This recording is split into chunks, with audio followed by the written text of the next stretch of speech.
Technical ഏരിയയിൽ നിന്ന് M Manoj ചേരുകയാണ്. പ്രധാനമന്ത്രിയെ വരവേൽക്കാനായിട്ടുള്ള ഒരുക്കങ്ങൾ അവിടെ പൂർത്തിയായി കഴിഞ്ഞു.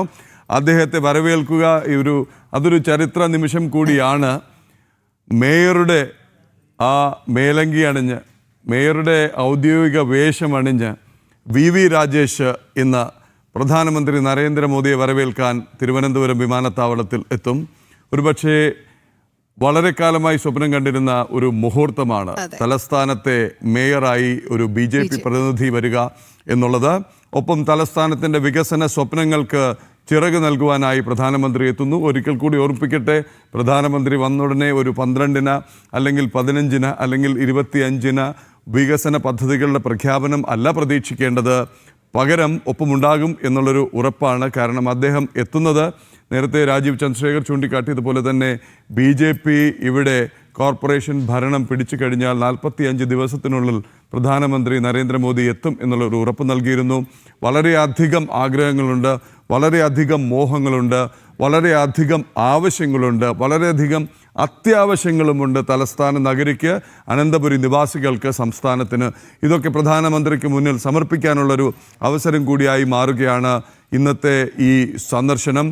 വിമാനത്താവളത്തിൻ്റെ ടെക്നിക്കൽ ഏരിയയ്ക്ക് മുന്നിൽ നിന്ന് എം മനോജ് ചേരുന്നു. മനോജ്, പുത്തമ്പുലരിയുടെ സമയം അവസാനിക്കാറായി. വളരെ പെട്ടെന്ന് എന്തായി അവിടുത്തെ ഒരുക്കങ്ങൾ?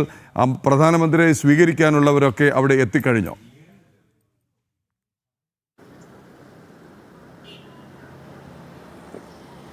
പ്രദീപുള്ള പ്രധാനമന്ത്രിയെ സ്വീകരിക്കുവാനുള്ള ഓരോരുത്തരെയായി അങ്ങനെ എത്തിക്കൊണ്ടേ ഇരിക്കുകയാണ്. അത് നേരത്തെ നമ്മൾ കണ്ടതാണ്. ആ ഒരു വാഹന വ്യൂഹം ആ എയർപോർട്ടിനുള്ളിലേക്ക് പ്രവേശിച്ചു കഴിഞ്ഞു. എന്തായാലും അനന്തപുരിയുടെ വികസന സ്വപ്നങ്ങൾ സാക്ഷാത്കരിക്കുവാനായി ഇന്ന് ഈ വിമാനത്താവളത്തിലേക്ക് പറന്നിറങ്ങുന്ന പ്രധാനമന്ത്രി നരേന്ദ്രമോദിയെ സ്വീകരിക്കുവാൻ വേണ്ടിയിട്ട് എത്തുന്ന ജനങ്ങൾ, അത് അവർക്കൊക്കെ നിൽക്കുവാൻ വേണ്ടിയുള്ള സൗകര്യങ്ങൾ ഇവിടം മുതൽ തന്നെ തയ്യാറാണ്. എന്തായാലും റോഡ് ഷോയിലും അവരെല്ലാം പങ്കെടുക്കും.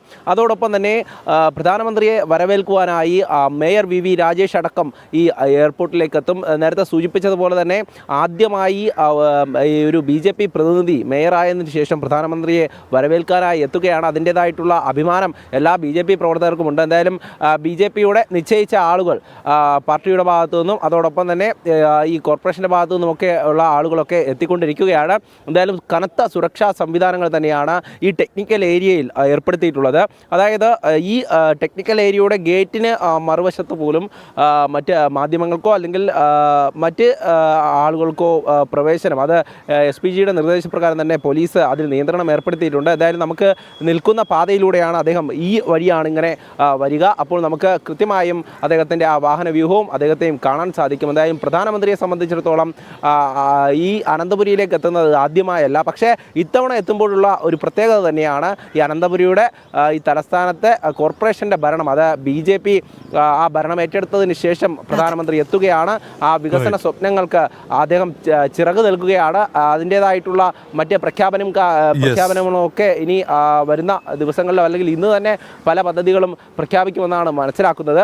എന്തായാലും അതിനു വേണ്ടിയിട്ടുള്ള ഒരുക്കങ്ങളെല്ലാം തന്നെ ഇവിടെ പൂർത്തിയായിരിക്കും. മനോജാണ് തിരുവനന്തപുരം വിമാനത്താവളത്തിലെ ടെക്നിക്കൽ ഏരിയയ്ക്ക് മുന്നിൽ നിന്ന് ഏറ്റവും പുതിയ വിവരങ്ങൾ നൽകിയത്. പ്രധാനമന്ത്രി എത്തുമ്പോഴും ആദ്യ വിവരം നൽകുക എം മനോജ് തന്നെയാണ്. ഒപ്പം മറ്റു ലേഖകരും നഗരത്തിൽ വിവിധ ഭാഗങ്ങളിൽ ജനം TVയുടെ പ്രതിനിധികൾ അണിനിരന്നിട്ടുണ്ട്. ക്യാമറ ടീമും ടെക്നിക്കൽ ടീമും അടക്കമുള്ളവർ. ഓരോ നിമിഷവും പ്രധാനമന്ത്രി എത്തുന്നത് മുതൽ അദ്ദേഹം ഇവിടെ നിന്ന് മടങ്ങി മധുരയിൽ അടുത്ത പരിപാടിക്ക് പോകുന്നതുവരെയും തുടർന്ന് മധുരയിലെ പരിപാടി അടക്കമുള്ളവ ജനം TVയിൽ തത്സമയം പ്രേക്ഷകർക്ക് കാണാം.